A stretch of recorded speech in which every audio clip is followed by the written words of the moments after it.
ಶ್ರೀ ಗುರುಭ್ಯೋ ನಮಃ. ಎಲ್ಲರಿಗೂ ನೂತನ ವರ್ಷದ ಹಾರ್ದಿಕ ಶುಭಾಶಯಗಳು. ನಾಳೆ 19ನೇ ತಾರೀಕು ಯುಗಾದಿ ಮಹೋತ್ಸವ, ನೂತನ ಸಂವತ್ಸರ ಆರಂಭ. ಈ ವರ್ಷದ ನೂತನ ಸಂವತ್ಸರದ ವಿಷಯದಲ್ಲಿ ಕೆಲವು ಸಣ್ಣ ಪುಟ್ಟ ಗೊಂದಲಗಳು ಎಲ್ಲರ ಮನಸ್ಸಿನಲ್ಲಿ ಇದೆ. ನಾಳೆ ದಿನ ಸೂರ್ಯೋದಯಕ್ಕೆ ಅಮಾವಾಸ್ಯ ತಿಥಿ ಇದೆ. ಸೂರ್ಯೋದಯ ನಂತರ ಸುಮಾರು ಹೊತ್ತಾದ ಮೇಲೆ ಸುಮಾರು 7 ಗಂಟೆಯ ನಂತರ ಪ್ರತಿಪತ್ ತಿಥಿ ಪ್ರಾರಂಭ ಆಗುತ್ತೆ. ಇಂತಹ ಸಂದರ್ಭದಲ್ಲಿ ಏನು ಮಾಡಬೇಕು ಅಂತನ್ನುವ ವಿಚಾರ ಜಿಜ್ಞಾಸೆ ಎಲ್ಲರ ಮನಸ್ಸಲ್ಲೂ ಇದೆ. ಯುಗಾದಿಯ ಆಚರಣೆಯ ವಿಷಯದಲ್ಲಿ ಸ್ಪಷ್ಟವಾಗಿ ಎಲ್ಲ ಧರ್ಮಶಾಸ್ತ್ರಗಳು ನಿರ್ಣಯವನ್ನು ಮಾಡಿವೆ.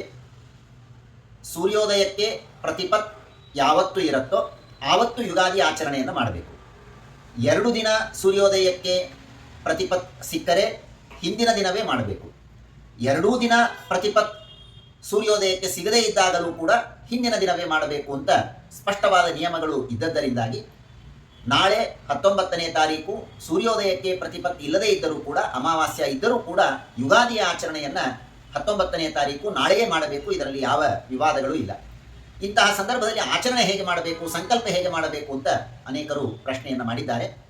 ಸಂಕಲ್ಪ ಮಾಡುವುದಕ್ಕೆ ಸೂರ್ಯೋದಯಕ್ಕೆ ಯಾವ ತಿಥಿ ಇದೆಯೋ ಅದನ್ನೇ ಸಂಕಲ್ಪದಲ್ಲಿ ಉಚ್ಚಾರಣೆ ಮಾಡಬೇಕು ಅಂತ ಅನೇಕ ಪ್ರಮಾಣಗಳಿಂದ ನಿರ್ಣೀತವಾದಂತಹ ವಿಷಯ. ಸಂಪ್ರದಾಯಗತವಾಗಿ ಹಾಗೇ ಎಲ್ಲರೂ ಆಚರಣೆಯನ್ನು ಮಾಡ್ತಾರೆ. ಹಾಗಾಗಿ ನಾಳೆ ದಿನ ಎಲ್ಲರೂ ಬೆಳಿಗ್ಗೆ ಸಂಕಲ್ಪವನ್ನು ಮಾಡುವ ಸಂದರ್ಭದಲ್ಲಿ ವಿಶ್ವಾವಸುನಾಮ ಸಂವತ್ಸರಸ್ಯ ಫಾಲ್ಗುಣ ಕೃಷ್ಣ ಅಮಾವಾಸ್ಯ ಎಂಬುದಾಗಿಯೇ ಸಂಕಲ್ಪವನ್ನು ಮಾಡಬೇಕು. ಅದೇ ಸರಿಯಾದ ಪಕ್ಷ. ಅನೇಕ ಪಕ್ಷಗಳು, ಅನೇಕ ಮಾತುಗಳು ಈ ವಿಷಯದಲ್ಲಿ ಇದೆ. ಹೆಚ್ಚು ನಾನು ಚರ್ಚೆಯನ್ನು ಮಾಡದೇನೆ ಸಾಮಾನ್ಯವಾದ ಮಾಹಿತಿಯನ್ನು ಮಾತ್ರ ನೀಡ್ತಾ ಇದ್ದೇನೆ. ಬೆಳಿಗ್ಗೆ ಸಂಕಲ್ಪವನ್ನು ಮಾಡಬೇಕಾದರೆ ಫಾಲ್ಗುಣ ಕೃಷ್ಣ ಅಮಾವಾಸ್ಯ ವಿಶ್ವಾವಸುನಾಮ ಸಂವತ್ಸರ ಎಂಬುದಾಗಿಯೇ ಸಂಕಲ್ಪವನ್ನು ಮಾಡಬೇಕು. ಸಂಧ್ಯಾವಂದನೆ ಇತ್ಯಾದಿಗಳಲ್ಲಿ ಅದೇ ರೀತಿಯಾಗಿ ಸಂಕಲ್ಪವನ್ನು ಮಾಡಬೇಕು. ಅಭ್ಯಂಗವನ್ನು 7 ಗಂಟೆಯ ನಂತರ, 7 ಗಂಟೆಗೆ 6:56 ಸುಮಾರು ಅಮಾವಾಸ್ಯ ಮುಗಿದು ಪ್ರತಿಪತ್ ಪ್ರಾರಂಭ ಆಗುತ್ತೆ. ಹಾಗಾಗಿ 7 ಗಂಟೆಯ ನಂತರ ಅಭ್ಯಂಗ ಇತ್ಯಾದಿಗಳನ್ನು ಮಾಡಬೇಕು.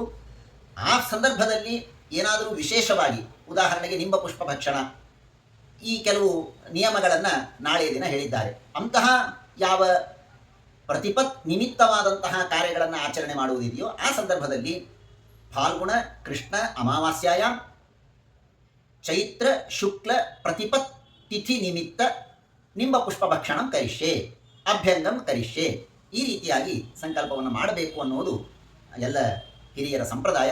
ಹಾಗಾಗಿ ಯಾವ ಗೊಂದಲಕ್ಕೂ ಒಳಗಾಗುವುದು ಬೇಡ. ಮತ್ತೊಮ್ಮೆ ಸರಳವಾಗಿ ಹೇಳುವುದಾದರೆ ಬೆಳಿಗ್ಗೆ ಸಂಧ್ಯಾವಂದನೆ, ಪೂಜೆ ಇತ್ಯಾದಿ ಎಲ್ಲದರಲ್ಲಿಯೂ ಕೂಡ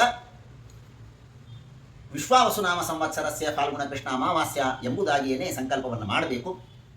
ಯುಗಾದಿ ನಿಮಿತ್ತವಾಗಿ ಏನಾದರೂ ವಿಶೇಷವಾದ ಕಾರ್ಯವನ್ನು ಮಾಡುವುದಿದ್ದರೆ ಆ ಸಂದರ್ಭದಲ್ಲಿ ಪರಾಭವನಾಮ ಸಂವತ್ಸರಸ್ಯ ಚೈತ್ರ ಶುಕ್ಲ ಪ್ರತಿಪತ್ ತಿಥಿ ನಿಮಿತ್ತ ದಾನಂ ಕರಿಷ್ಯೆ, ಪೂಜಾಂ ಕರಿಷ್ಯೆ, ಬ್ರಾಹ್ಮಣ ಪೂಜಾಂ ಕರಿಷ್ಯೆ ಇತ್ಯಾದಿಯಾಗಿ ಸಂಕಲ್ಪವನ್ನು ಮಾಡಬೇಕು. ಮತ್ತೊಮ್ಮೆ ಎಲ್ಲರಿಗೂ ಯುಗಾದಿ ಹಬ್ಬದ ಹಾರ್ದಿಕ ಶುಭಾಶಯಗಳು. ಎಲ್ಲರಿಗೂ ಮಂಗಲವಾಗಲಿ ಎಂಬುದಾಗಿ ಪ್ರಾರ್ಥನೆಯನ್ನು ಮಾಡ್ತಾ ಇದ್ದೀನಿ.